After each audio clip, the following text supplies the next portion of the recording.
Hey everybody, it's me Amanda with Once in a Wild, and welcome back to another Once in a Wild Wednesday, where every Wednesday we go live on social media to bring the zoo to you virtually, right from the safety of your own home. So we're really happy to be back for another week. We hope you've had a great week so far, and without further ado, let's go ahead and get started.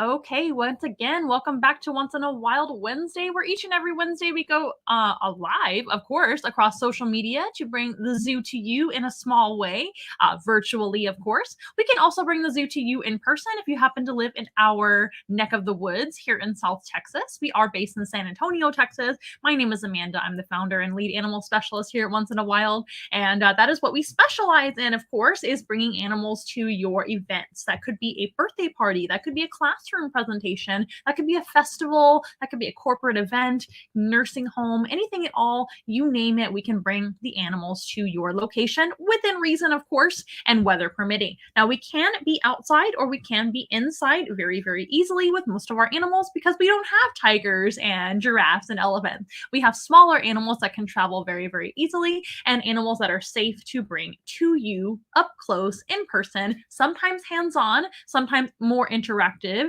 and sometimes a little more hands-off, but still up close so you can see them very, very closely, right? And get to know them and learn all about them as well. We can make the presentation more formal if you like, or we can make it more casual if you want just a laid back encounter. Maybe you have little ones or you just want to keep it kind of more casual. We can certainly do that as well. You just let me know what you would like to do and we can make that happen for you. And if you don't happen to live in our area, that is okay too. We can bring the zoo to you virtually, as you can see, as long as you have internet access and you can book a Zoom with us. You can certainly do so, and you can customize the encounter and pick the animals that you want to meet. And that's very interactive as well. We can do that for classrooms or for birthdays or just because, anything at all. We can bring animals to your life and make your life even more exciting and better. So welcome everybody. Hi, Inga. Now, don't be shy, you guys. Do what Inga's doing and say hello. And I might even highlight your comment or question right here on most of our social media platforms. On Instagram, I don't really have the ability thus far to do that. I don't know if I do or not. I don't know how to do that if I do. But on the rest of the platforms that we do broadcast on, we can actually highlight your question. But on Instagram, you can also join us as well and ask questions or leave comments or fun emojis. I love the animal emojis. Those are always really fun and encouraging for me to know that you're out there and you are loving the show. But Inga says, hello, this is a great evening to stay inside and learn about animals. Yes, it's getting very cold, but don't be shy, you guys. This is an interactive event as well, even though this isn't a custom private event for you.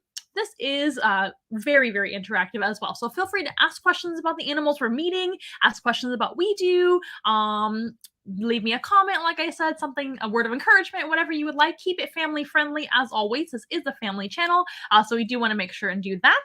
Otherwise, feel free to not be shy and join in. We are all friends, we are all family, and we appreciate all of our friends, family, and followers that watch the live stream and also support Once in a Wild in any way possible. Now, speaking of which, this show is free, you guys. Each and every Wednesday, we like to bring you a live animal encounter for free. That way everybody can enjoy, and it's something that we just enjoy doing as well. And so that is free of charge, of course. But if you guys do want to donate to Once in a Wild, you can do so in many different ways. Number one is just by donating an amount of your choosing. You can do that by visiting onceinawild.com/donate, and that will give you a whole bunch of different options, something for everybody. We've got Venmo, Cash App, PayPal. We've even got an Amazon wish list down there, as well as a Patreon as well. If you want to become a patron over on Patreon, you can actually sponsor our animals in a more kind of I don't want to say specific ways, and then you get something in return as well. And of course, if you want to support Once in a Wild and book your own animal encounter, that's the very best way to support us because you definitely get something in return there. And we're also working on getting some more merch for you guys to purchase. We do have some more new merch. If you check out our Instagram and some of our other social medias, you can see some of our new merch like magnets and we've got stickers and all kinds of fun things. And we're working on some more merch. So please stay tuned to that. And all of those things will help support Once in a Wild and support our animals. And all of those proceeds go straight to their care, feeding the animals, taking care of the staff that help us out by taking care of the animals too, and also by purchasing things that they need in general, and of course helping us to pay all of our bills and keep the lights on and all the things. It's going to be really cold, so we do need to have the heat on.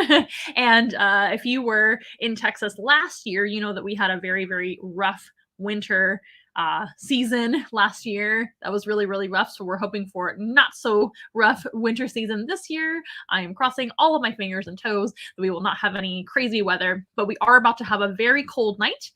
Don't you worry. We're doing our very best to make sure all the animals are safe, and the ones that can handle the cold can be outside, and then the ones that cannot handle the cold, which is most of them, are all indoors. So what are the animals that can actually be out in the cold weather? Those are the ones like the ducks and the owl. Those are the only ones right now that are outside. Now, if you happen to want to book a cold weather animal encounter outside, we do recommend at least be in the 50s to keep everybody comfortable, including the humans, right? But some of the animals that can go out in that temperature are going to be our ferrets, our pekin ducks, our owl, of course. The opossum can usually do totally fine that way. The axolotls actually do okay. And one of the animals you're going to be meeting today can actually handle kind of in the upper 50s and 60s without very much issue at all. Now, it wouldn't be good to have them out there all day in that temperature. For this specific animal we're going to meet right next to me, but for most of the other ones, they can actually handle the cold pretty well, and we just make sure and give them accommodations, maybe like a snuggly blanket to snuggle up in between things, etc. But especially for a brief encounter, we can certainly make that happen. However, during the cold winter time in Texas, it's very unpredictable. So we always recommend, if you want to book here with Once in a While in Texas, that we have an indoor option just in case. Because in February, for example, it can be literally in the 80s, and then the next day be down into the 20s, and you never know what it's going to do. So if you book your encounter, I would definitely have an indoor option just in case, and probably bank on that encounter being inside. But good news is we can go virtual as well, obviously. But if you are booking us for inside, we are extremely able to bring our animals to an indoor encounter. There's really only a couple of animals that I don't recommend for inside, and those happen to be our ducks. Our ducks actually are very messy for indoor encounters. So other than that, we can actually do an indoor encounter with almost any of the animal species that we have here Once in a While. So if you would like to know any of those animals are, or you want help booking your next encounter, please contact us. Our number is at onceinawild.com. It is listed on the website. That is our direct line, and you can call or text that number to get more information. And you can even chat with us directly on the website, but I recommend the number over the website chat because it's just faster to get a hold of us. Now, with all that being said, be looking out on onceinawild.com for any public events coming up. We don't have a ton right now just because it is winter, and most of the public events that are going on right now due to COVID are actually outdoors. So we're having to kind of put that on hold for the most part. So look for us having more outdoor public events maybe in March, and then public events in general will be posted on onceinawild.com. So I hope everybody is doing well. I hope you're doing well on Instagram, and I hope you're doing well throughout social media on the other platforms that we simultaneously broadcast on. I am doing pretty well. We're busy as always. And today we wanted to bring 3 animal species onto the live stream for you guys to meet as usual. Last week we talked about hedgehogs as pets and why they probably don't make the best pets for each and every person, and why guinea pigs actually make a better choice for most people. But again, pets are not for everybody. We have to make sure that we are taking good care of our pets regardless of the species, and pets are not toys or to be bought on impulse or for small children only, right? It's okay if pets are purchased like for the family in general and someone's taking care of them on a regular basis. Maybe the whole family's helping out. That is okay. But we don't actually condone getting pets for little kids when the little kids are the only ones taking care of them, if that makes sense. Now, there are animals that make better pet choices for the right family with children involved. And that's why we talked about that last week. So if you want to take a look at our many live streams that we've already broadcasted on our YouTube or Facebook, you can do that. And you can actually help us out by subscribing to our YouTube and liking the videos and sharing the videos, ringing the notification bell, and also telling everybody about us. You can also, if you have Facebook or Instagram, you can follow us there as well as all of our other social media, which is, I believe, at onceinawild.com, also in the description box down below for your convenience. That is a free way you can help us out, and that helps us to get the word out about what we do and our beautiful animals. And the purpose of Once in a Wild is to inspire others to make a difference through live animal experiences. So we are hoping to inspire our guests that hear about the animals, fall in love with the animals, to basically spread the word about what we do, not just because of us, but also to help the animals in the wild. So we want to make sure that some of the more misunderstood animals, like snakes, for example, spiders, frogs, things like that, are taken care of as well in your own backyards and throughout the world. So we hope to inspire like a change in that kind of mindset, to help people to either leave those animals alone entirely or take care of them the best way we can. So that's our purpose here at Once in a Wild, and we do that in a very fun way by having live animals come to your events or be right here virtually. So we're happy to have you. Anybody that's out there, you can, like I said, leave comments and questions about the animals. Feel free. And if you don't want to, that's okay too. But don't be shy. We're all friends and family here. And please keep it family friendly because we have kiddos watching with their parents. Okay, you guys. So we have 3 animal species, like I mentioned before. Sometimes we bring 2, sometimes we bring 1. It just kind of depends. But typically, I do try to bring a good balanced 3 animals. And the 3 animals today are all reptiles or amphibians. So last week we talked about a couple of mammals. So I thought I would switch it up this week and talk about some, well, 2 reptiles and 1 amphibian species. And we happen to have 3 amphibians today that are all the same species. And they're right here next to me. I know it's really hard to see them. I will actually be handling them a little bit for you guys to see them a little bit better. But we have Boba, Mando, and Django, and they're getting really curious about what I'm doing over here. They're very, very, very, very alert. And these 3 animals happen to be fire-bellied toads. They are, of course, amphibian. Amphibians are animals like frogs, newts, salamanders, toads, axolotls, one of our favorites, right? Here at Once in a While, we have axolotls, one of our mascots, and etc. So amphibians are animals that start their life cycle as an egg underwater, and usually not, but not always, typically a female amphibian will have many, many eggs, like a fish does. But there are some exceptions. For example, the poison dart frog type of frogs, those guys typically only have a couple of eggs at a time, and they take very good care of kind of each couple of babies that they have, each little grouping. But most amphibians will lay tons and tons of eggs underwater, and then dad will actually fertilize the eggs in the water externally from mom. Fun fact. And then those eggs will develop in the water and hatch out as a tadpole, right? That happens to be every amphibian. They will become a tadpole. And like I said, a couple of exceptions on how that process actually happens in the first place. But all your amphibians start their life as an egg. Then they begin the next stage as a larva or tadpole. And then eventually, as they grow up, they're going to grow legs, grow arms. They will be having gills at that point, but their gills will shrink and they will typically have lungs after that and be able to come up on dry land. And they also retain their ability to breathe with their skin too, which is something that most amphibians do. Now, there are some exceptions like the axolotl that never go beyond that step. They kind of stay as a big baby, but these guys actually turn into it's a frog, but they're known as the fire-bellied toad. Now, what's the difference between a frog and a toad? There's a few debatable differences. Toads tend to be more dry weather, have less webbing on their feet, and not be as aquatic, and tend to be a little bumpier. But back in the day, I believe this is what happened. When these guys were discovered, they're quite bumpy for a frog on their dorsal or kind of their top section, top part of their body. They're quite bumpy for a frog, so they were named the fire-bellied toad, but they're actually a frog. They are much more aquatic than a toad. They do have webbing on their back legs, or back feet, I should say, big hind legs, and they do have all the features of a frog. Now, I'm going to pick up one of them and show you, but I do want to recommend that nobody pick up frogs. Kiddos, if you're watching with your parents, or parents, if you're watching with your kiddos, tell each other, if you see a frog or a toad or any amphibian in your backyard, or really any animal, we want to encourage you guys here at Once in a While to leave those animals alone, please. The best thing you can do for a wild animal in your own habitat, in your own environment, in your backyard, or camping, or you're vacationing somewhere, you're at the beach, please leave those animals alone unless you're some type of herpetologist, scientist, expert, animal removal service, etc. Typically, the best thing you can do is leave animals alone, and that way the animals don't get hurt, and that way you don't get hurt. There are many ways, unfortunately, that amphibians can become harmed by us holding them or touching them. and we can also become harmed by them too. Now, we're much more dangerous to them than they are to us, especially this species. The fire-bellied toad is harmless, but that way you guys can see them a little bit better. I'm trying to get our largest one. It's our female. Now, they are a very, very small species. So cute, you guys. This is our female.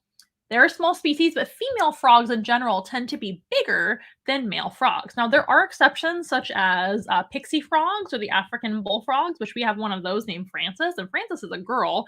Girl African bullfrogs are one of the exceptions where the females are actually smaller. But in general, for frogs and toads, females are bigger than males. And this is a female fire-bellied toad. I'm going to bring her closer to the camera and make sure she's in focus. Her name is Boba, but she's named after Boba Fett, but she is a girl. So sometimes we call her little Bobalina. Now you can see how tiny she is. The subject of today's live stream is actually some of our tiny animals you guys are going to get to meet today. Oh, this is one of the tiniest ones, but she's bigger than the boys. You see her little throat moving? That's kind of how they breathe, how they sniff. And when they want to make vocalizations or when they want to talk, they will make vocalizations and that throat will move as well. So what were we talking about? Well, this is a fire-bellied toad. Now, we don't handle frogs unless you know what you're doing. One way that we can harm them is just by simply crushing them or squeezing them on accident. If you're trying to grab them up, you might hurt them because they're so small. Another way that we can actually harm them is from the oil on our skin and from anything that we have been touching, and maybe even soaps or hand sanitizers or perfumes or hairsprays, makeup, all the things. You want to make sure that those are all off of your hands before you even think about handling a frog. And please don't do it in the first place. Because frogs and other amphibians, they have slimy skin, which is permeable or absorbs everything that they touch. So the reason they have slimy skin is to stay moisturized, and that helps them to actually breathe with their skin, of all things. They actually have the ability to exchange air and gases through their skin, and that gives them another way to be able to breathe when they can't breathe with lungs. Now, they can breathe with lungs too, as this species goes. She's very wiggly. Oh my gosh, how cute. They're super wiggly as well. They're not really the best handling frog, but they're harmless to humans, so she's okay to handle for a little bit. Look at her pushing her way through. She's like, I'm out of here. Escape, escape. Oh my gosh, how cute. I just love them. But these guys do breathe with their skin, at least partially. So that's why they're moisturized at all times. They have like kind of a slime coat. But the kind of trade-off for that is going to be that they absorb everything they touch, unfortunately. I'll show Instagram in just a little bit, I promise. They will absorb everything they touch. So anything that's harmful on your skin or just your oil in general can actually get into their system and harm them. So before I have handled them, I rinsed my hands with dechlorinated water, the best of my ability.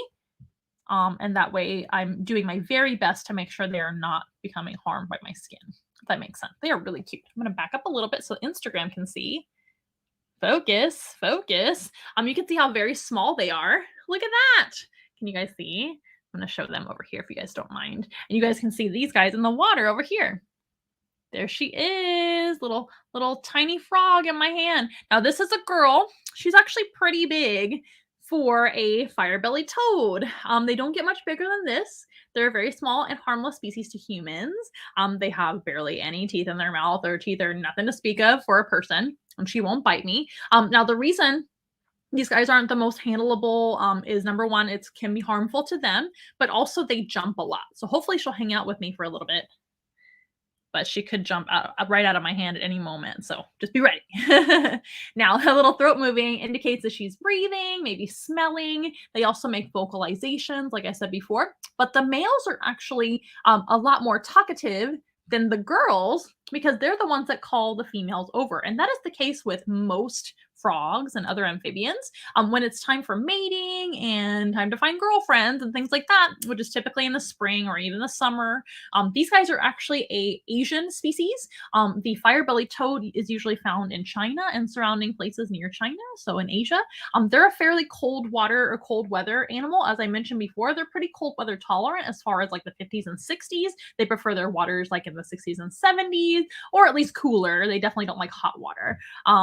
We usually think of frogs as being kind of a tropical or warmer weather species, but they're more forest, and they really do like cooler. Focus, focus. They really do like cooler waters for sure. She's being really good. So When it is warmer though, in the spring, summer, and where they live in Asia, that is when they're usually going to be looking for girlfriends. So the males will start singing, establishing territory. This is a very social amphibian. A lot of amphibians do live in big groups for safety and numbers, right, from their enemies and things, and just because they're social. And they will sing. They kind of have a little barking voice, or like a it's really cute. It's not super loud, but the males usually do that, and then the females think that's really cool, and they'll come running, and they think, oh, the strongest frogs have the loudest voices, I guess, and they'll try to find those males. Males will mate with multiple females, and vice versa, and then they'll have as many babies as they possibly can. They have so many eggs, hundreds of them, and that is for insurance purposes, because if something happens to some of their young, at least they've had hundreds, and they will at least have some young that make it, right? Because a lot of times, eggs, tadpoles, and polywogs, which is like the in between stage, right? When they're like teen frogs at that point, they will be eaten by predators. So by having so many babies like that, that's going to have insurance on your species being able to keep on going. See her jump? Told you. It's only a matter of time. She's doing really good for a fire belly toad. That is really cute, you guys. Oh my gosh. She is so cute. I love frogs. I just want to kiss her, but I'm not going to do that. Now, one reminder, not only are frogs possibly harmed by us when we handle them, unless you're an expert, right? They can also harm you. So lots and lots of frogs. Oh my gosh, how cute. I'm so obsessed. Lots of frogs are poisonous, or at least have salmonella, just like reptiles can have too. Look at her. She's, oh my gosh, focus, phone. I wish it would focus on her. Oh, that's really cute. Oh my gosh. So you can tell I love them. So they do have potentially poisons in their skin, and at least have the ability to make you sick. So you could get a stomach ache if you happen to handle them. Quit focusing on my face. If you happen to handle them and then forget to wash your hands and eat a sandwich or crackers or something like that and lick your fingers, yikes, you can get sick. So that's another reason to keep your kids, parents out there, from handling frogs and toads in your backyard. You want to make sure that everybody is safe. And the best way to do that is just by leaving them alone. Now, she is actually a poisonous species as well, and there's two other ones over here. There's Boba is the one I'm holding, or Bobalina, and then we have Django and Mando, the two boys down there, her two boyfriends, and they are a poisonous species, believe it or not. However, they're not super toxic. You can actually hold them with little issues, other than, like I said, we don't encourage that. But as far as her being dangerous to me, they're not super dangerous as far as that goes. But I've been told they taste really bad. Now, I don't know that because I've never tried them. But apparently animals do not eat them very much because they taste terrible. Now, you can see she's got a green dorsal. So the top of her body is very well camouflaged. These guys have like almost like a camo color. Looks just like Boba Fett, which is why her name is Boba. But these guys can blend in very nicely that way, but their belly and their underside in general is actually orange. They're orange, and sometimes fire belly toads are yellow underneath. She's pretty orange with some black spots. You guys see over here? She's orange with black spots, which is where they give them the name, where they get the name, the fire belly toad, of course. Now that is actually a warning for their predators. So this happens to be a diurnal species. That means that they're able to hang out in the daytime. Most frogs, not all, but most frogs will wait to hang out until the nighttime. So most frogs will kind of stay hidden away. Toads do this most of the time. Other amphibians in general, most of them will stay hidden away all day long. Number one, it's a little bit hotter than most amphibians. Like they don't do well sunbathing. They like to stay moisturized and they don't want to dry out.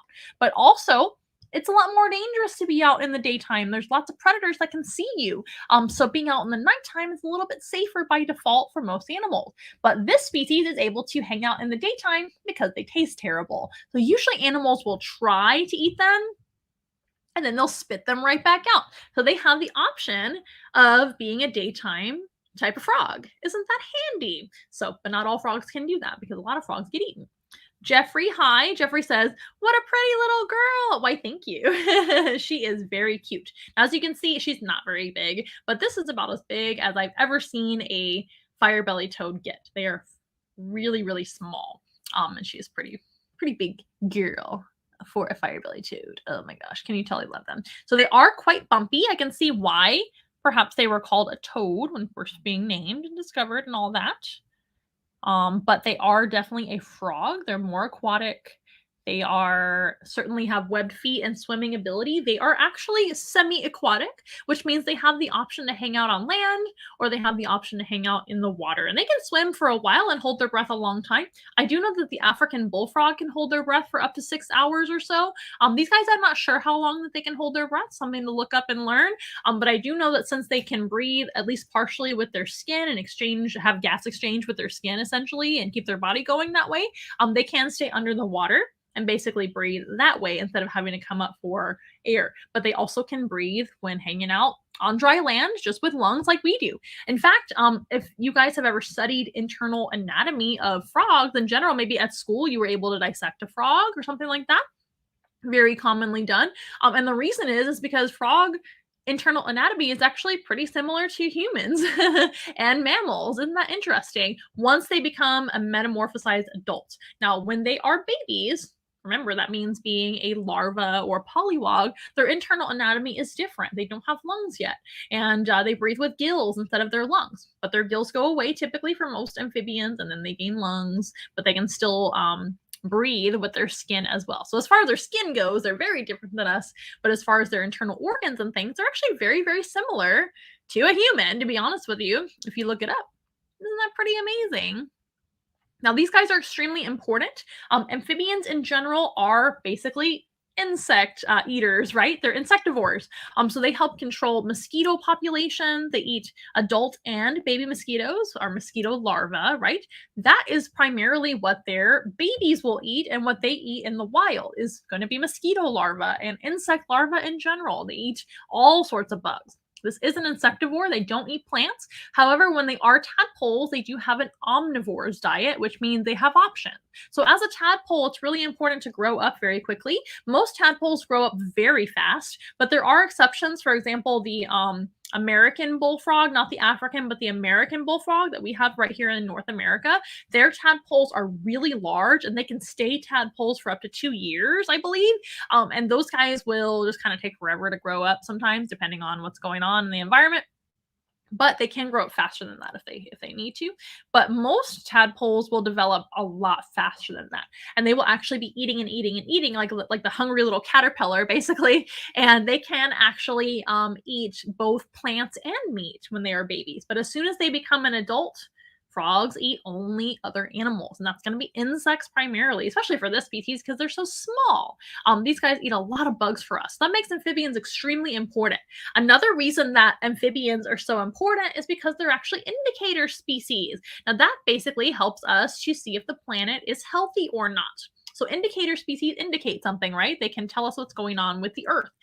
If indicator species like frogs and even small birds and some other animals like that, they're more sensitive than us. They're sensitive to changes in the air. They're sensitive to changes in the water, of course, in the case of a amphibian. And if they become sick, or if they die from toxicities or toxic things in the environment in general, right? Or disease, some diseases that can affect their skin, or fungus that can affect them as well. There's many things that can affect them. If they start becoming sick or dying off, that is a warning system for the rest of the planet. So if we start having those species, something happens to them, right? Maybe they pass away.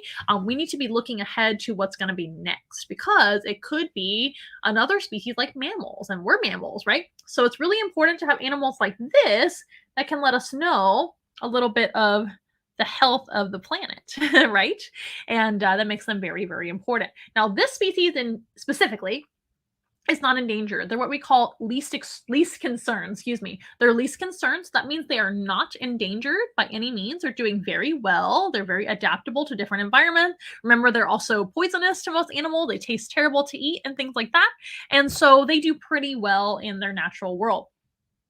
But a lot of other frog species, other than this, don't do as well, and they aren't doing as well. So those guys need a lot of help. And the best thing you can do for for frogs in your own environment is to leave them alone, like we keep saying over and over again. I know I'm holding boba, but I have rinsed my hands, I'm also a professional handler of these guys. I know what I'm doing. I'm not hurting her in any way. And she's also not an animal in the wild, right? So I'm not taking her out of the environment. I'm not affecting the environment by handling her. And she's not being harmed by me just gently handling her the way I am with rinsed hands. But we should leave them alone to do their job. Another thing that they can do or lose if you handle them is their weapon. So one of their weapons is going to be biting, but most frogs really don't bite because they're so small like this. So a lot of frogs will actually do the other thing. Bye. They'll actually use the restroom on you. Lots of animals use the restroom on their predators when they become grabbed or scared. And one way that frogs and toads and other amphibians can defend themselves is by peeing on you. But if you grab a frog or a toad and it pees on you, and then you let it go because that's nasty, obviously you're going to drop them and be like, they're going to go maybe like 5 minutes later, maybe get grabbed by a predator that's a natural predator. Then they won't have that urine to be able to use as a weapon right after that. They're going to have to build up that urine to be able to use it again, if that makes sense. So if you are picking them up and they do that, they won't have it for the next time, and they may need it the next time, right? It may not be a human next time. It might be like a bird or something like that. So you have basically disarmed that animal, if that makes sense. So that's really important to leave them alone. They'll leave you alone. Everybody's happy. Another way that you can help out, there's so many ways. Another way that you can help out amphibians in your own backyard, in your own environment, is by using less poison, less chemicals and pesticides. We're literally poisoning their food that they eat. So if you have mosquitoes and lots of animals like that that are very pesky, the best thing you can do is actually not use poison. And that way you will have natural predators like frogs and maybe bats and other animals like that to take care of those mosquitoes for you. It's much more natural. Another kind of like not so natural but safer way to get rid of bugs and mosquitoes is by one of those machines that lures the mosquitoes over and sucks them in. It's not harming frogs. It's not harming the predators. It's just kind of like, just getting rid of the mosquitoes by suction. So there's no poison, no chemicals. That is very important. So if you can, I would use less pesticides, less chemicals, obviously dispose of your chemicals properly and not just rinse them into the environment, down the drain, things like that, to be in the river systems and things like that where these guys go. They're so sensitive to chemicals and things like that, they can become affected very, very badly by those things. So that's one way. And another way is going to be by providing them shelter. So all animals, for the most part, need shelter. And maybe not necessarily the fire-bellied toad, because these guys live in Asia, unless you live in Asia. But here in the US, we have animals like the toad, like all kinds of different toads that live in your garden and things like that. Super cute ones. And those guys are great pest control and great for the environment. So they usually come out at night, but during the day, they need somewhere to shelter and hide away. And that can be a toad abode. A toad abode is just a cute little coined term that somebody came up with. I don't know who it was. It wasn't me. So I can't claim that. But toad abodes are basically like a little shelter cave. It can be a pot turned over. It can be all sorts of different items. Look it up, toad abode. And there's so many ideas. And you can put them in your garden. You can put them in your yard. And that will give toads somewhere to shelter away from predators, to take naps or just sleep the day away and then come out at night. But they need little shelters. And that will actually encourage toads and frogs to come into your environment, and then you get free pest control that way. Another way that you can support amphibian conservation is by visiting your local zoo or aquarium that actually has amphibians, because most of those zoos or aquariums are at least teaching people about them. So you're supporting that, but they also breed and sometimes even re-release or support some sort of conservation effort towards toads, frogs, amphibians in general. A lot of those places do breed animals and participate in conservation, like I keep saying over and over. So that's one really great direct way you can help out as well. And donating to those causes helps a lot. Oh my gosh, she's so cute. Did you guys have any questions about Boba or the other, what are they? Fire-belly toads? I love them. Look at those cute little eyes. Did you know that frogs in general and toads in general have big bulbous eyes on the top of their head so that they can peep out of the water? So if they're a kind of an aquatic type animal, even if they're a toad, they have eyes like this. But frogs specifically will use their eyes to peep out of the water. They can be underwater and just have their eyes sticking out and they can see. Most frogs and most toads have excellent eyesight, day or night. They see very far and they can also see close up. Most frogs and most toads also swallow with their eyeballs. Did you know that? They will actually sink their eyes into their head. African bullfrogs are one of the best examples of this, or really any big bullfrog.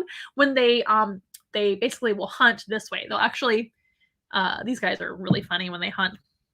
They're very clumsy as well. But they will stick their tongue out and it will stick to a bug. I don't even know if these guys necessarily stick their tongue out. I don't really think they do. I think these guys just kind of like catch the food with their mouth, now that I think about it.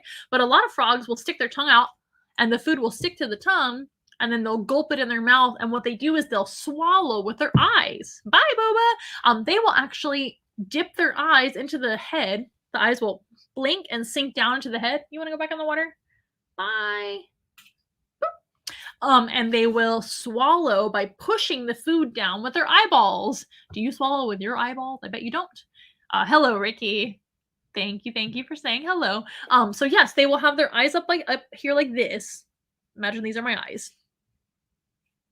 I'm blinking. So when they get the food, then their eyes go, and then they blink, and their eyes dip down and push the food down. Isn't that amazing? So that's how frogs swallow. I don't think these guys have a sticky tongue in particular. I need to look it up. But they are really funny to watch eat. I didn't bring any food, but maybe we'll do a video of these guys eating. They are super silly. I'm almost 100% sure I have one of those on my TikTok. So go visit Once in a Wild's TikTok. That's a fun channel if you're allowed to do TikTok. TikTok is my favorite. But there is a video, I believe, of Boba eating some little worms in the water. They're super silly when they eat. So this species actually kind of like leaps onto the food, and they'll do like little somersaults, and they're really clumsy, super entertaining. So I highly recommend you checking it out. These guys are wonderful. They're actually one of the few amphibians I recommend for pets. They're very easy to take care of. Now, they do live a long time, like most of your amphibians and reptiles do. These guys can easily live into their 15s and 20s. So they are a long commitment. So please don't impulse buy any animal whatsoever, even if it's a short-lived animal. But these guys are quite a long commitment. But they're fairly easy to care for. They don't require any extra heat to take care of them. They like room temperature or lower. Fresh water with dechlorinated water or bottled water or fridge water is best. And they like a semi-aquatic setup, so no heat required. Typically, I would recommend putting a lid on top of one of these enclosures if you keep them in something like this, but they're not able to get out at this water level. And I'm watching them, of course. There are 3 in there. You guys want to see the rest of them? So this is Boba, the one we were just meeting here. That's Boba. Bobalina. Let's look at her swim. Oh my gosh. Swim for us. Swim. She's like, I'm going back to the land, or the plants. I've just got some fake plants in here, some plastic plants. Which one do we have here? So one's bigger than the other one as far as the males go. Oh, there's one under the water. Woo, look at them go. So this one's Django, the smallest one. Yes, they're almost the same size. And this is Mando. Mando has like darker markings, and he's a little bit bigger. And this is Django. This is Django here. Boop. This is Mando. Mando is my favorite Mandalorian. The newest one. But Boba Fett is probably the best name, right? Boba Fett actually came with her name. She was donated to us at our zoo. We do accept animal donations sometimes, in case you guys are ever wondering. If it's an appropriate animal that we can house and that we have room for at the time, and that would make sense for Once in a Wild, we can think about adopting them. We actually met a hedgehog last week named Linus, who's in the same room with us too, here in the studio. Linus is still quarantining away from the rest of the mammals right now. But Linus was a donated hedgehog that we got to meet last week, if you guys want to check out that video. And Boba was a donated Firebelly toad, of course, that was donated to us as well. And the other 2 I obtained from another individual who wanted to donate them too. That way they would have a little group, because these guys are actually a social species. They do better in a little group. We could even have more than this, but we sometimes do accept donations of animals, of live animals, and we always accept donations of money, and we always accept donations of items that we need as well. So maybe we'll do a post regarding donated items. That would be helpful. If you guys have anything, let us know. We can always say no thank you. We could always say, yes, we will try to find a home for that animal or a home for that item, but it doesn't ever hurt to ask. So if you guys ever want to contact us, visit onceinawild.com. Our contact number is there. Very, very easy to find, and that is the best way to get a hold of us, okay? There's several other ways to get a hold of us as well, so don't worry. All our social media is another option for you too. But yes, sometimes we do adopt animals that people don't want anymore. That actually happens a lot. I am going to sanitize my hands now that we are done handling our fire belly toad friends, because we're going to meet another animal next. I want to make sure to have clean hands for this next animal. Now, the next two animals that we have coming out are not amphibians, so I am okay to use hand sanitizer. Otherwise, I would never want to use hand sanitizer and then handle frogs, right? Because that can hurt them. That was one of the things I mentioned that can actually harm them because their skin is so absorbent to things. But the next animal we have coming out, as long as my hands are dry from the hand sanitizer, it is okay to do that. Okay, let me take a sip. If you are just joining us, welcome back to Once in a Wild Wednesday, where we broadcast across social media each and every Wednesday night to the best of our ability at 6:30 p.m. Central Standard Time. And let's go ahead and meet a reptile next. So this one's going to be another super tiny animal that we have here at Once in a Wild. Tonight we're meeting some of our tiniest little animals, so we'll do our very best to put them on camera so you can see them. I'm going to show Instagram first this time. Oh my gosh, this here is Spot. Spot is a really cute snake, you guys. Probably the cutest snake that we have. Even if you don't like snakes, this is a super cute one, you guys. Tiny. It's a baby. Now, I don't know Spot's age. Spot was another animal that was donated to us here at Once in a Wild. Actually came with a different name, and they thought Spot was actually a girl, but Spot is a boy. And how I know that is because the tail length is very long for this species, and males are actually smaller than female. And at this age, which we've had Spot for a couple of years now, if it were a female, Spot would be a lot bigger than this. So Spot might be just a tiny specimen, but he should get bigger than this. Now, the Kenyan Sand Boa is what Spot is.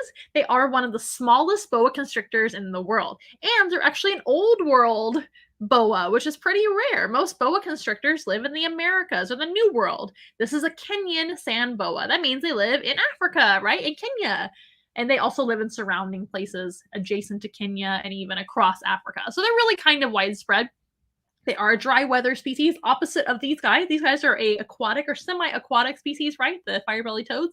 And they live in Asia. This guy is a native of Kenya, and they prefer very, very, very dry climates. In fact, sand, soil, other dry substrates, that's hard to say today, substrates, I'll say it like a snake, are what they actually live in. This is a fossorial animal, which means they live under the soil or underground. That is what they prefer. They don't like to feel exposed at all. Now, the pattern on the back, just like the fire-belly toad, is different from the belly. Now, I did forget to mention, I'm sure I mentioned this a little bit, the fire-belly toad's underbelly, the bright colored, whether it be orange, red, or yellow, depending on the fire-belly's locality. They have different localities of them. They're always green or kind of maybe even like gray, kind of more camouflage on the top. And then on the belly, they have that bright color.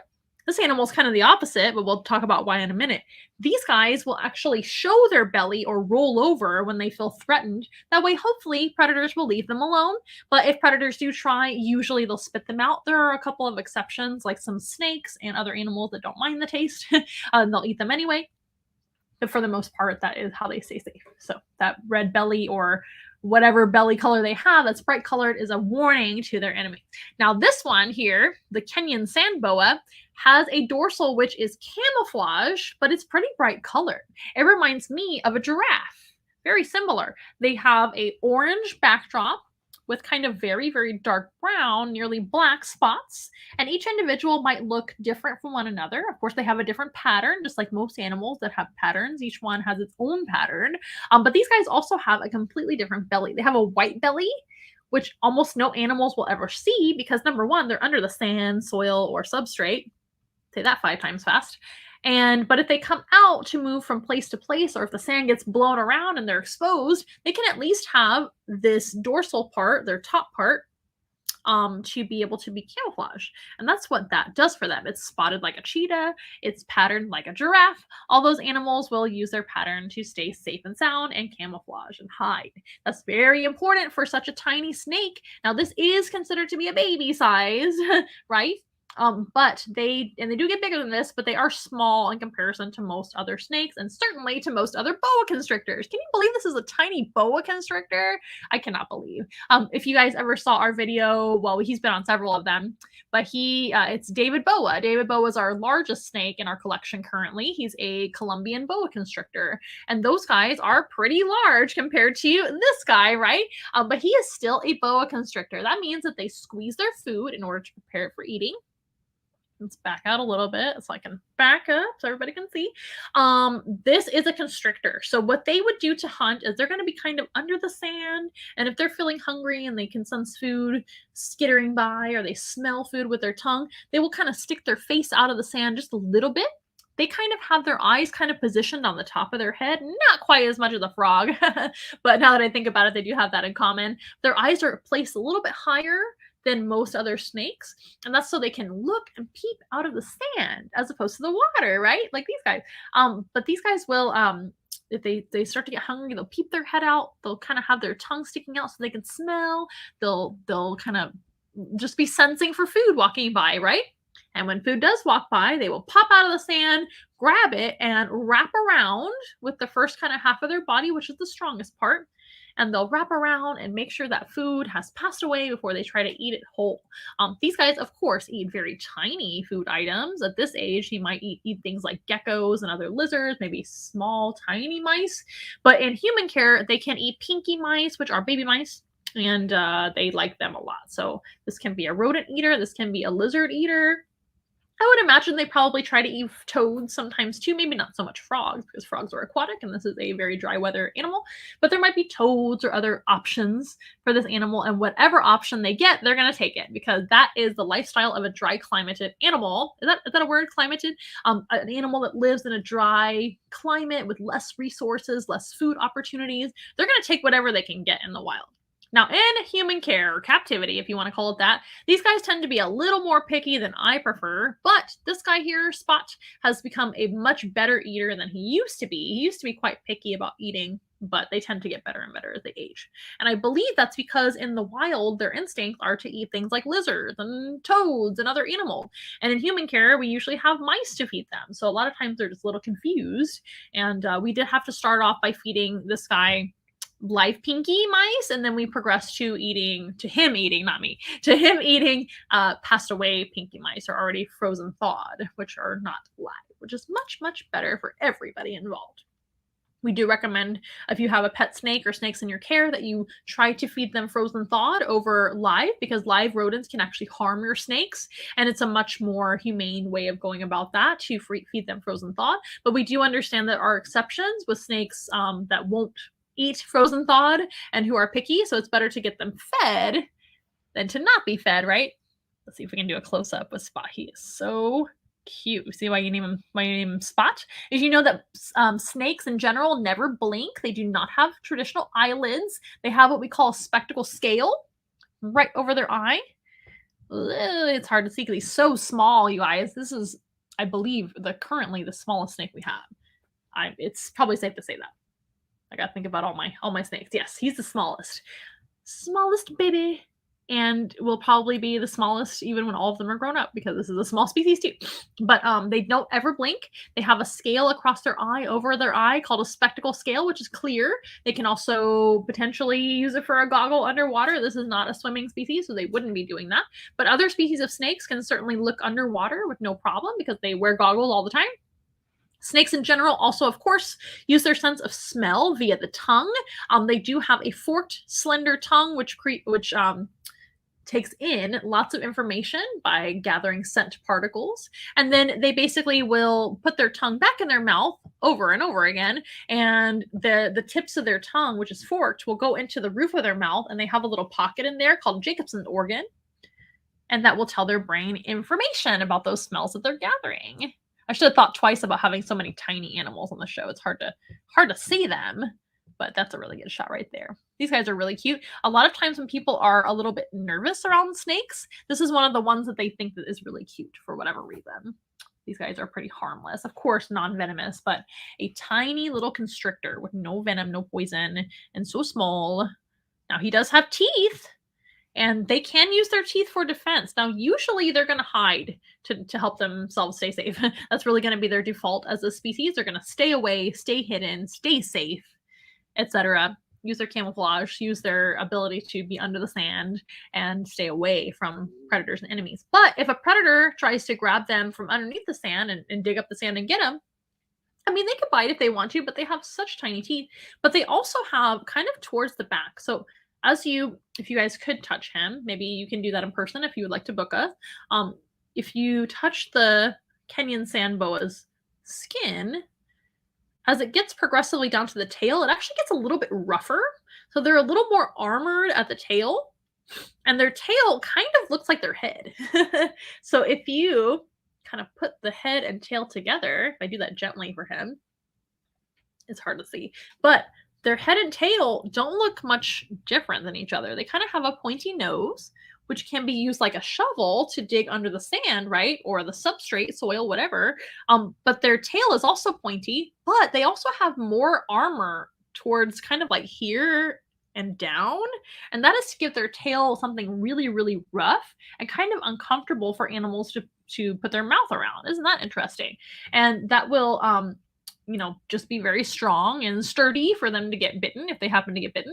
And if this animal does feel threatened, they could even kind of like maybe have their tail sticking out or looking like a head rather than their actual head. Because if they're going to get bitten, they better get bitten by the tail. But they've just kind of evolved with this really, really heavier armor on their tail and compared to the rest of their body, which is much, much smoother. Isn't that interesting?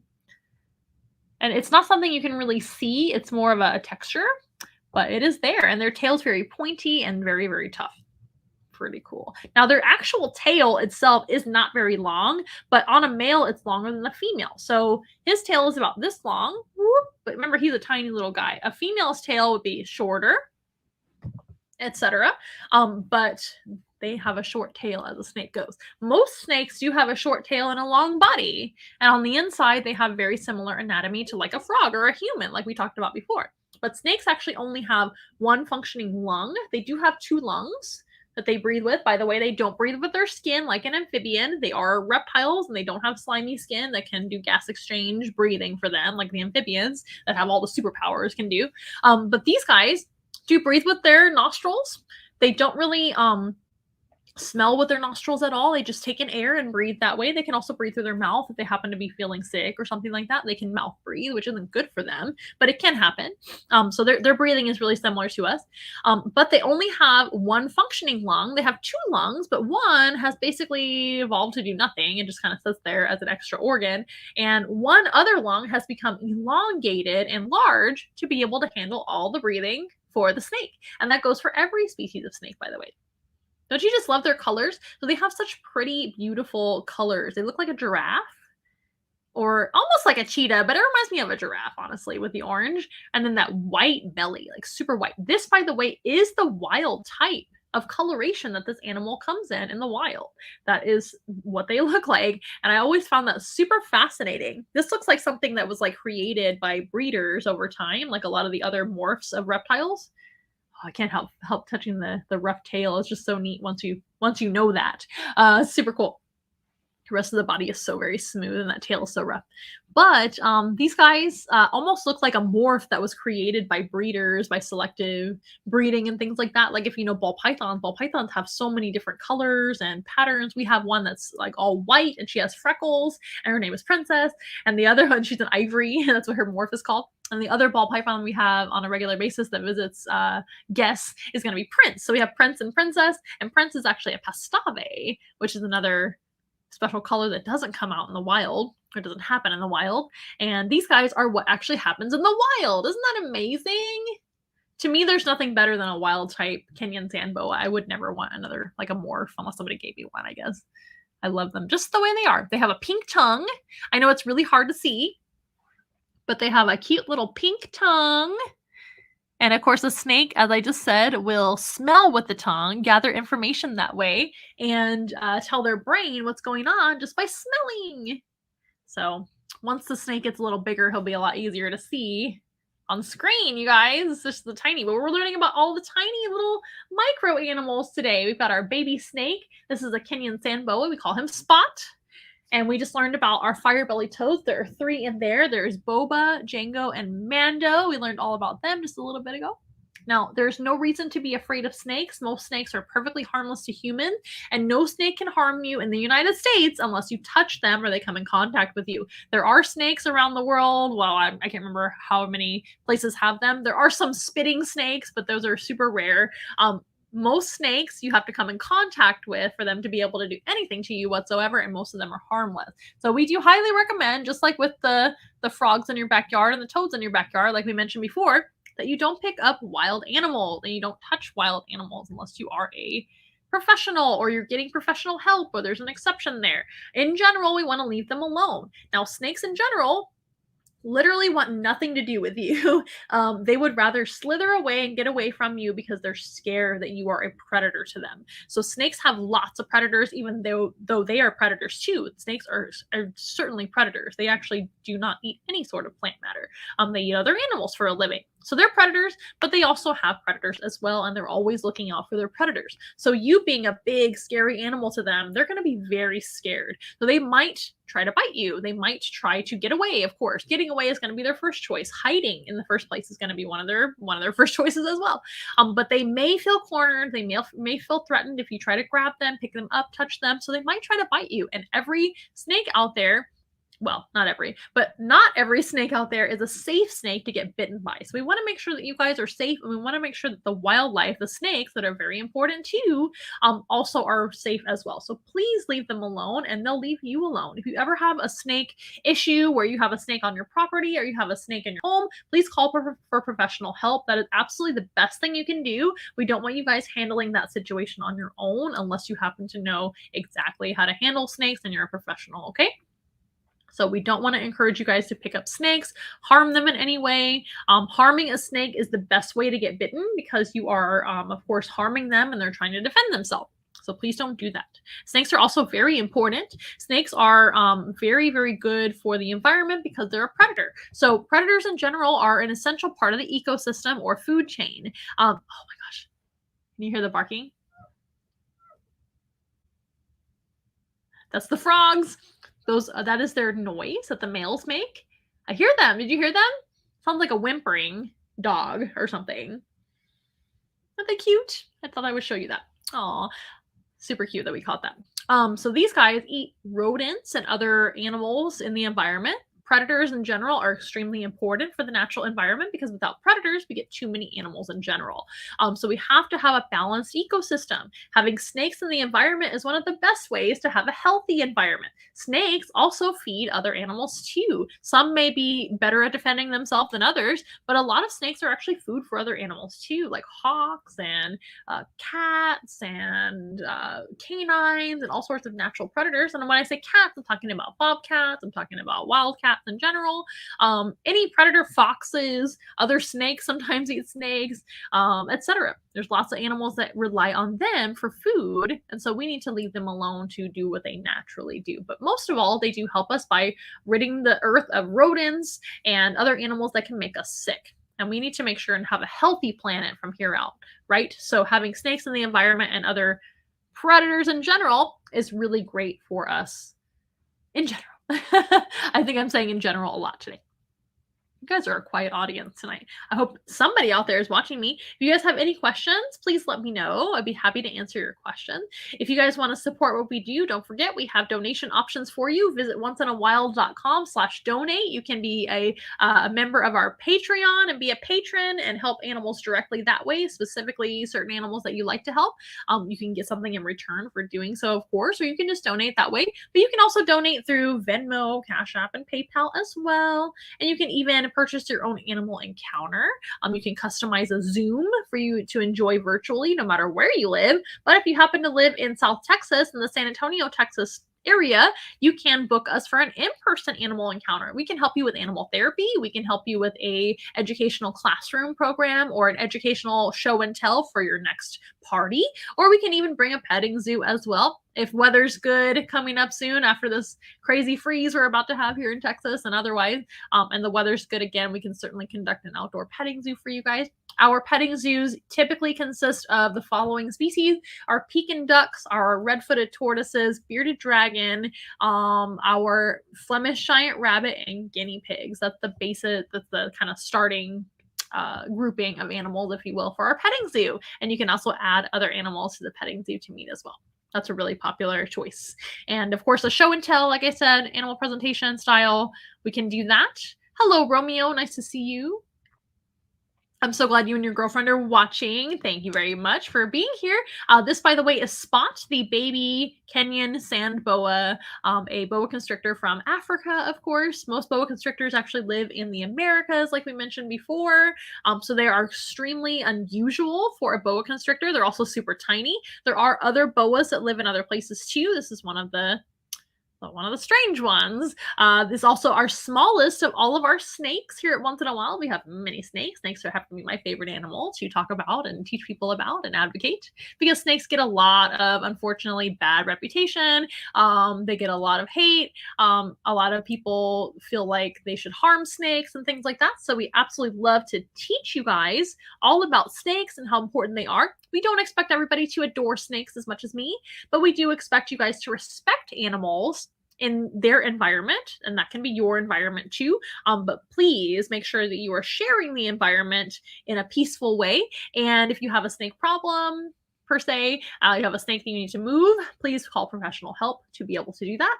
That actually keeps both you and the snake very, very safe.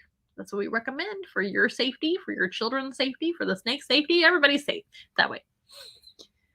Hello, SA Socialista. I see you down there watching our Instagram live. We are live on a whole bunch of social media right now, basically broadcasting simultaneously, but we're also broadcasting over here on Instagram on my phone. So thank you for being here. We're learning all about Spot, the baby Kenyan San Boa. I don't really know Spot's age because this is another donated animal to our zoo. We do get donations all the time. Well, some of the time, not constantly, but every now and then we get animals donated to our zoo. If you happen to have animals that you are no longer able to take care of and they happen to be exotic animals and you don't know what to do, you can always contact us. Visit onceinawild.com and that will bring you to our contact information. There is a number there that you can call or text. You can also message us on social media if you'd like to. If you happen to have, maybe you know somebody that has an exotic animal or pet that they don't want anymore, they can't take care of, please let us know. We can at least get you on the right path to finding that animal a home, and maybe it can end up having a home with us where they can become an animal ambassador like Spot. Spot is actually, you want to know why Spot ended up with us? He came from a friend of mine whose daughter actually had Spot as a pet, but Spot sometimes bites. So Spot sometimes gets a little nervous when being picked up and will actually jump up and bite. Now, they don't jump up with their arms and legs, right? Because they have no legs. He kind of springs up and he'll do a little bite. But that doesn't really bother me because snakes don't scare me. So a lot of times, maybe owners or future owners will expect a snake or an animal to behave a certain way, and then they decide that they're really just not into handling that snake because maybe they're nippy, or maybe they're not into being held. Hedgehogs are kind of like that too. Hedgehogs usually don't bite, right? But they are usually not into being held. And so a lot of people have high expectations, or at least different expectations, of their exotic pets, or even cats and dogs for that matter, or anything. And then they end up being something they didn't expect. So they change their mind, or they just decide that it might be a better fit with somebody else. So that's how we ended up with Spot. And Spot is very easy to take care of, so I didn't mind at all.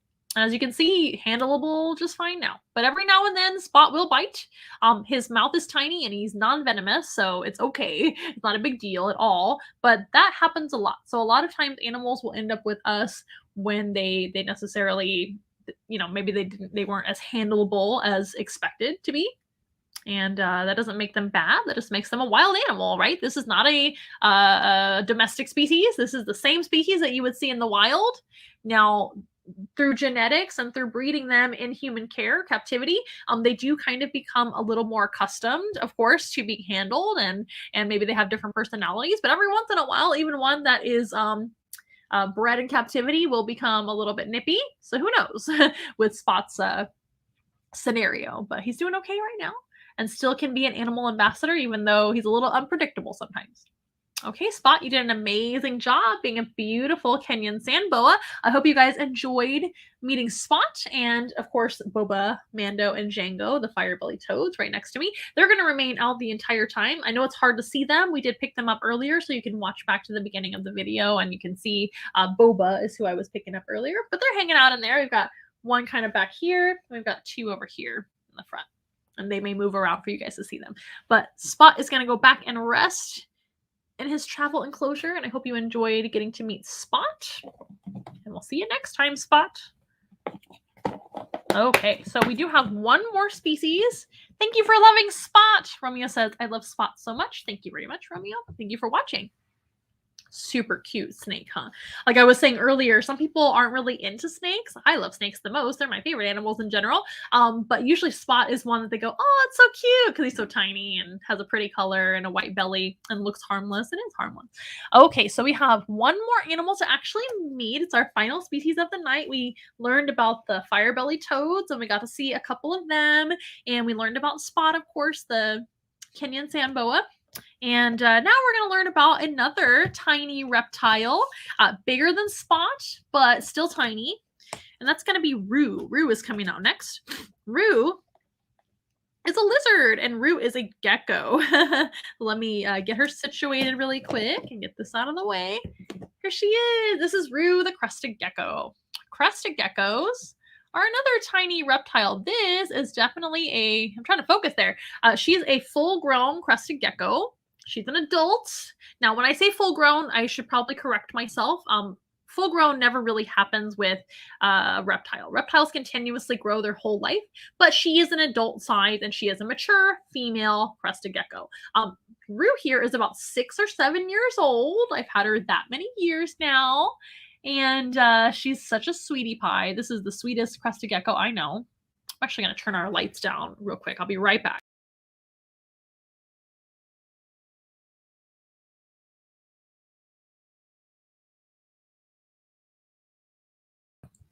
Maybe that's a little better so you guys can see her a little bit better. It was a little bit bright. She made her look like really, really light or almost white colored. So this is Roo. Like I said, she is a wild colored Crested Gecko or wild type. This is how they look in the wild. In fact, all 3 of our animals look the way they do in the wild that we met today. And these guys are actually from New Caledonia, which is in the Australasian continent or Australia and surrounding islands, right?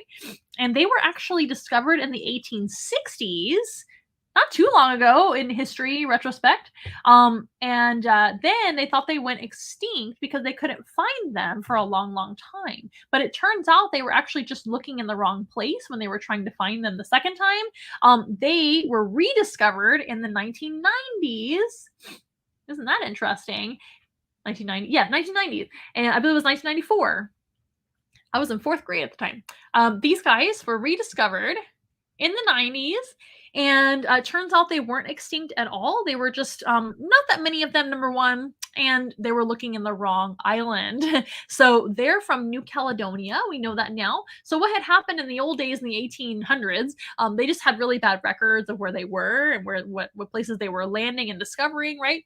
So they just got their geography wrong, is essentially what happened. Let's bring her this way so you guys can see on Instagram. But yeah, so these guys are amazing little lizards. They've kind of become a very popular pet item, if you will, for the right family. They can actually make a pretty easy pet. They're about as easy as the fire-bellied toads to take care of. And by the way, the Kenyan Sand Boa is another pretty easy reptile to take care of too. As long as you are being responsible with them and taking good care of them, they do pretty well. Crested geckos don't need a ton of heat either. In fact, they don't really need any heat as long as you have a temperature-controlled room. So if you have like air conditioning and heat in your house and you're comfortable, they're typically comfortable too. They're also a nocturnal species. So they do not need any UV lighting.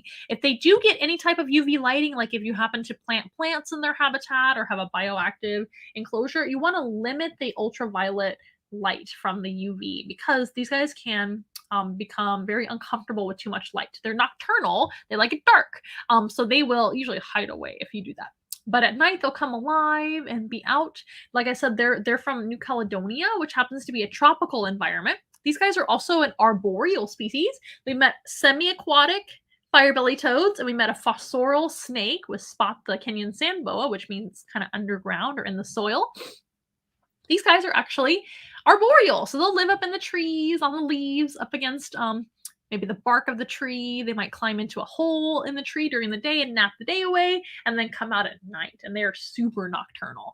These guys are also omnivores, our first omnivore of the night. We had a carnivore here, a carnivore there with a snake, and now we have an omnivore. These guys eat a lot of fruit, nectar, and they also eat bugs. They'll eat insects.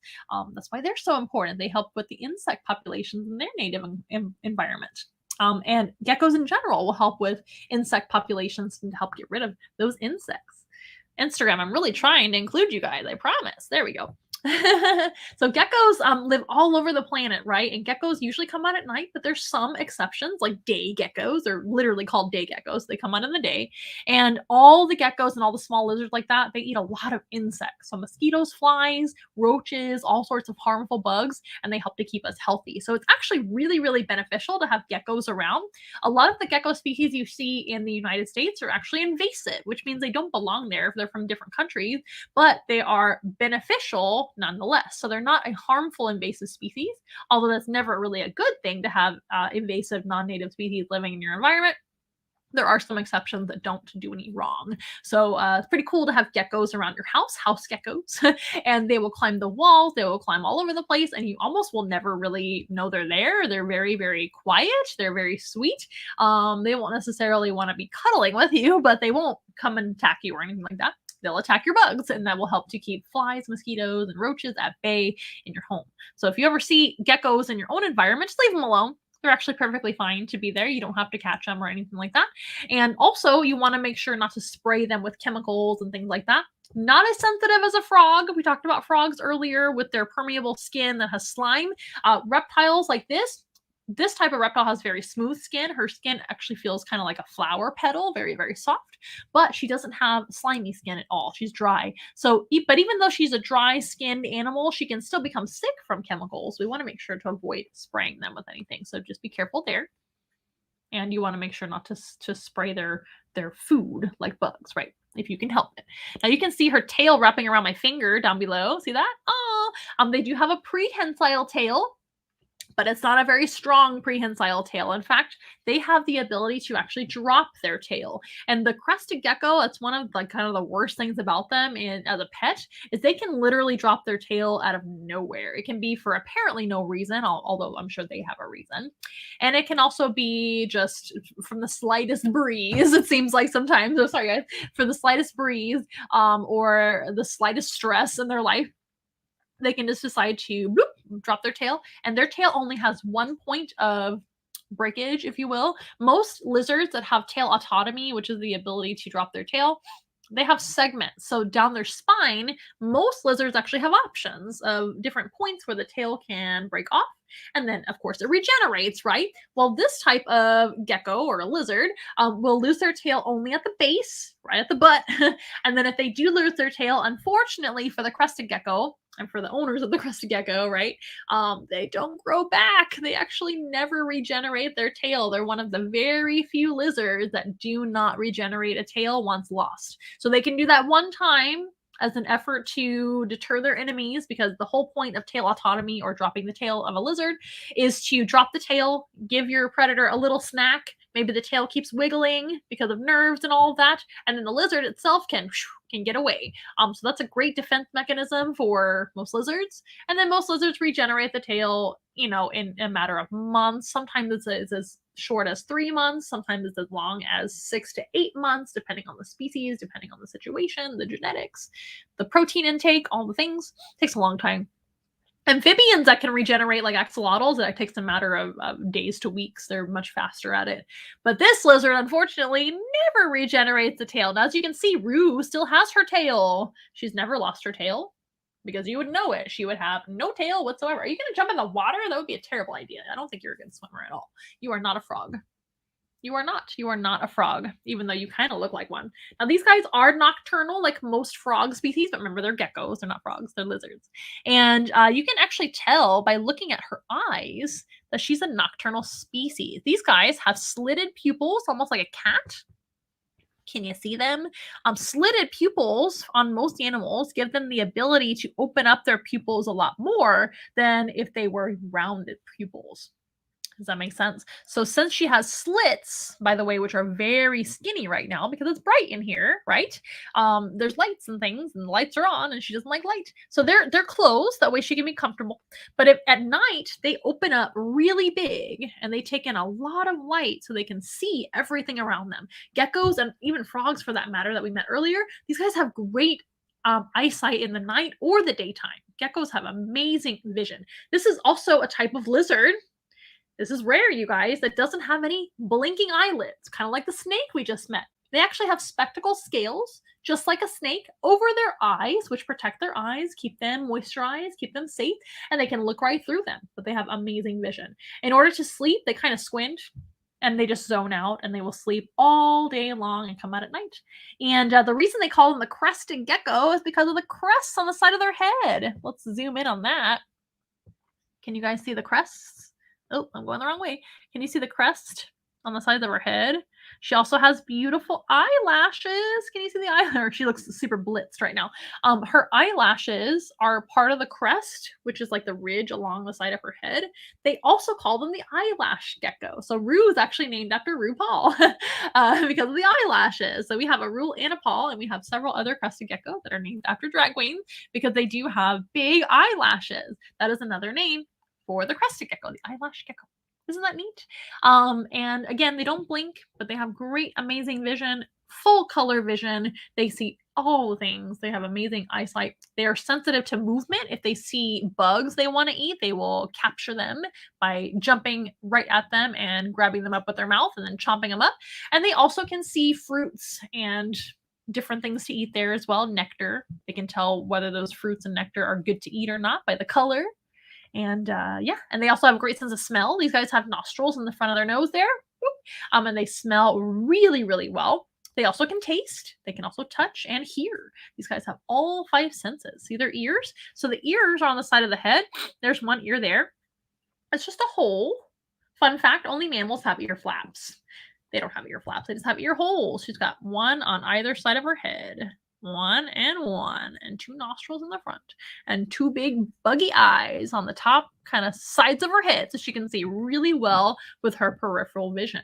That helps her to stay safe. So not only can they sense all kinds of things with their color vision, but they also can sense danger, right? So if there's an animal coming too close that can eat them, these guys can jump away. They have a really good ability to jump or kind of hop away, almost like a frog does, and get away from their enemies. They can even hide really well too. You guys hear the frogs chirping? What you doing in there? So the male fire-bellied toads will make that noise. Super cute. All right, so that is Rue, the crested gecko. Look how she's sticking to my hand. So these guys do have sticky toes. It's called van der Waal theorem, I believe is what that's called. I'm pretty sure, where they use their toe wrinkles essentially to work in tandem together. And it's almost at a microscopic level where they literally stick to surfaces like my hand right now. But she would use it to stick to things like branches, leaves, trees in general, surfaces, bark, and they can just climb. Look how good of a climber she is. She's like, turn me back upright. I'm gonna climb up here. I wanna be upside down. And I can feel her little toes gripping me. It doesn't hurt at all. And but they're not sticky like with suction cups or goo. They're actually little wrinkles on her toes that work in tandem together. Isn't that interesting? Look it up, van der Waal theorem. That is how they climb walls. Van der Waal. That's how I remember that. Now their tail is prehensile. They can use it for a little bit of grabbing. Not super strong, and I'm not going to pull it.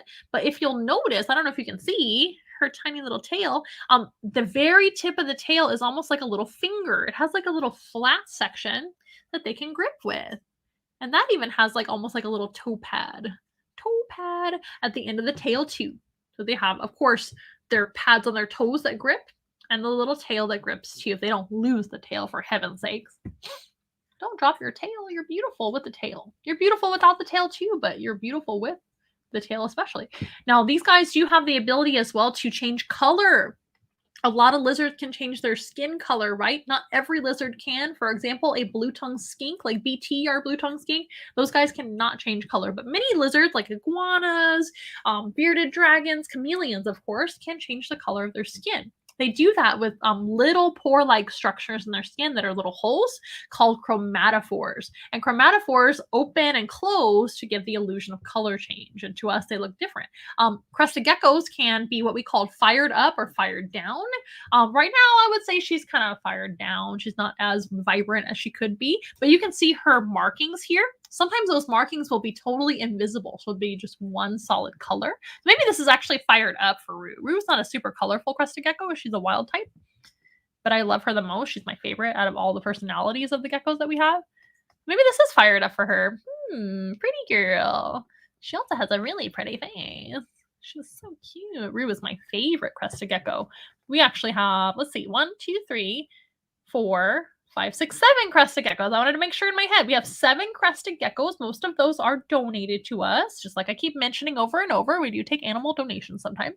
Most of those are donated because a lot of people do purchase crested geckos and forget that they can live for 20 plus years. So a lot of time people do change their mind on their, their choices of pets and things. Also, sometimes people get them and it's just not meeting their expectations. They aren't really the most exciting pet ever. You won't see them throughout the day at all. You'll only see them at night. It's really fun to be in my reptile area room, if you will. And a lot of times I'll come in at night and turn the lights on and all the crested geckos are out on the glass and they're like, and that's when they're kind of doing their thing. They're really neat animals, but they're not for everybody, right? And they are a pretty long commitment for what they are. The Kenyan San Boa can also live for over 20 years very easily. I would say into their mid or late 20s pretty easily, maybe even more than that. Crested geckos easily into their 20s. These guys can live 15 or 20 years. I think average for the fire-bellied toad is actually 12, but care for them is getting better and better all the time. So they're living a longer life, which is great. But all 3 of these animals, even though they're super tiny little reptiles or amphibians, they still have a little life to take care of and they're very important and they require special care. Even though they're so small, they live a long time and they have to be babied, right? We want to make sure and take care of them. Even though they're so small, they're still important. Why are crested geckos important in the environment? Well, first of all, crested geckos in the wild are actually vulnerable to becoming endangered. They're on their way to being endangered, which is really bad. Now, the main reason for that, number one, they're from a tiny island system. Remember, they're an island species. And island animals in general, especially tiny island animals, but even large island animals for that matter, like Madagascar, for example, that's a big island with lots of problems. But especially tiny little islanders, those guys only have so much space to go if something happens to their environment. So habitat loss is a big problem for any island animal. And also another problem is going to be invasive species. These guys are actually suffering in the wild from fire ants that have been brought over by humans on accident. And those fire ants are so strong and so very toxic that no animals eat them. And those fire ants eat crested geckos and other animals. So they're taking over, they're invading, obviously, they're invasive, and nothing really eats them. And so they just don't. The poor crested geckos and the other native species, they don't do well because of those fire ants. And that's all because of people.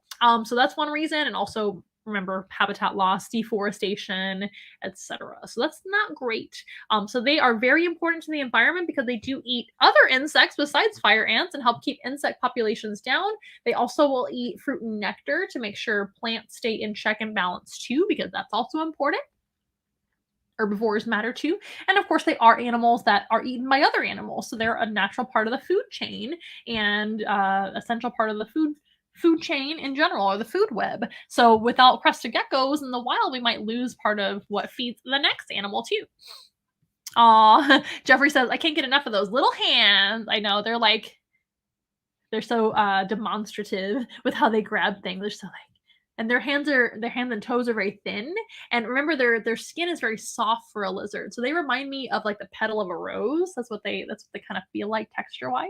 Now, if you guys want to meet Rue in person, I don't blame you. She's wonderful. So if you do want to meet Rue in person, she is actually the crested gecko that we do bring sometimes in person. The rest of our crested geckos, with the exception of maybe one other one, they're a little more skittish, and that's another thing that I think people don't take into consideration when they adopt a lizard of any kind or a crested gecko, because crested geckos are very popular pets and they're not bad pets. They're actually pretty easy to keep happy and healthy, in my opinion, for the right person. So it's not a bad pet, but they are sometimes portrayed incorrectly on social media and things to be like this super calm, touchy-feely, wonderful pet animal that loves people and wants to be held at all times, when that's just really not the case. Rue is very calm and she's a great handling animal for short periods of time, but that's just her personality. I didn't really have to work on that with her. Most crested geckos, they have their personality and that's how they're going to be. We have a few that have been given to us that weren't handleable to the previous owner, or they just didn't want them anymore, etc. So that's why we have them. And I'm all full up on crested geckos. I don't really desire any more of them because we have 7. But they're going to be with us for years and years. But a lot of people do have assumptions about wild animals that end up being pets, that they're going to be like one way and they're just not, and their people are disappointed and they change their mind, and it does happen. So if you guys end up in that situation, just let us know. We'll do our best to help you out. We can either find them a home for you or we can take them in sometimes. But these guys are wonderful. They're super cute. I don't blame people for loving them, just like we talked about last week with the hedgehogs. Hedgehogs are adorable, so I don't blame people for adoring them because they are adorable, but they're not necessarily the right fit for everybody, right? So we want to make sure and have you guys get educated either by us or other means. The best thing you can do if you're considering an exotic pet, or any pet for that matter, is to get some experience with those types of animals, or to ask people that already have them what they do, what their advice is, what they recommend, etc. Or you can even ask us to. Well, I hope you guys enjoyed our encounter with 3 tiny species today. We met the firebelly toads, we met the Kenyan San Boa baby, and we met Rue the crested gecko, who's actually the biggest out of all 3 of those species. Can you believe it? She's not even any bigger than my hand at all. So we met some tiny specimens today. I hope you guys enjoyed that. Maybe next week we'll meet some larger animals. And please stay tuned to what's going on with Once in a While. We might be having some public events coming up soon. You never know. If we do have public events where you guys can visit here in San Antonio and surrounding cities, sometimes New Braunfels and different places, we will always post those on our social media and on our website, onceinawild.com.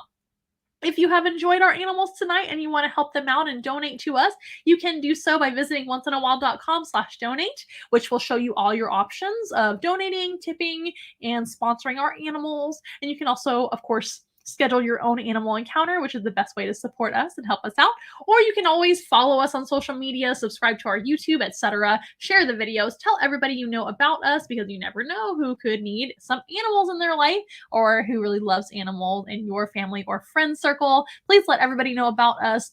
We would love the help. That's a free way you can help us out. And if you can donate, awesome. Every little bit will definitely help us out. But I hope you guys have enjoyed the show tonight, Instagram and the rest of social media. We hope you have a great rest of your week. We hope to see you next week, same time, same place. And I guess we'll go ahead and just say see you later. Say bye, Rue. Bye. We are nothing close to ordinary, but we love to be your friend. Hold our hands and let's have fun together, singing as loud as you can. Everybody singing. Once in a while. Together. Once in a while. I wanna hear you say. Once in a while. Never fun for me and you.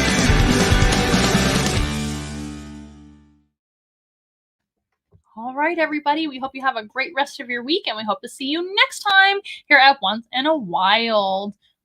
Bye, everybody.